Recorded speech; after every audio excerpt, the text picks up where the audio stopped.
2024 ജനറലിസം നയിച്ച പ്രക്ഷോഭത്തിൽ മുൻ പ്രധാനമന്ത്രി ഷെയ്ഖ് ഹസീനയെ പുറത്താക്കിയതിനെ തുടർന്ന് മാസങ്ങൾ നീണ്ട കോലാഹലങ്ങൾക്ക് ശേഷം നടന്ന പൊതു തെരഞ്ഞെടുപ്പിൽ ബംഗ്ലാദേശ് നാഷണലിസ്റ്റ് പാർട്ടി 3-2 ഭൂരിപക്ഷം നേടി. ഏറ്റവും പുതിയ കണക്കുകൾ പ്രകാരം BNPയും സഖ്യകക്ഷികളും 299 സീറ്റുകളിൽ കുറഞ്ഞത് 212 സീറ്റുകളെങ്കിലും നേടുമെന്ന് ആഭ്യന്തര TV ചാനലുകൾ പറഞ്ഞു. ഹൗസ് ഓഫ് ദി നേഷനിൽ പ്രതിപക്ഷമായ ജമാഅത്തെ ഇസ്ലാമിയും സഖ്യകക്ഷികളും 70 സീറ്റുകൾ നേടി.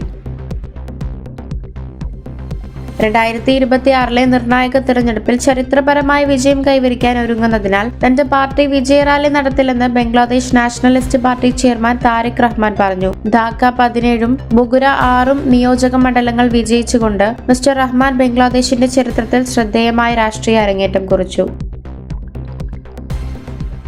കലൈഞ്ചർ മകളർ ഉറിമൈ തോഗി പദ്ധതി പ്രകാരം 1.31 കോടി ഗുണഭോക്താക്കളുടെ ബാങ്ക് അക്കൗണ്ടുകളിലേക്ക് ഓരോരുത്തർക്കും ₹5000 വീതം നിക്ഷേപിക്കുമെന്ന് മുഖ്യമന്ത്രി MK സ്റ്റാലിൻ തമിഴ്നാട്ടിലെ സ്ത്രീകൾക്കായി ഒരു പ്രധാന ആനുകൂല്യം പ്രഖ്യാപിച്ചു. ഫെബ്രുവരി, മാർച്ച്, ഏപ്രിൽ മാസങ്ങളിലെ പ്രതിമാസ അവകാശ ഗ്രാന്റായി ₹1000 മുൻകൂർ നൽകുന്നതും ₹2000 പ്രത്യേക വേനൽക്കാല സഹായവും ഘടകമായി ഈ തുകയിൽ ഉൾപ്പെടുന്നു.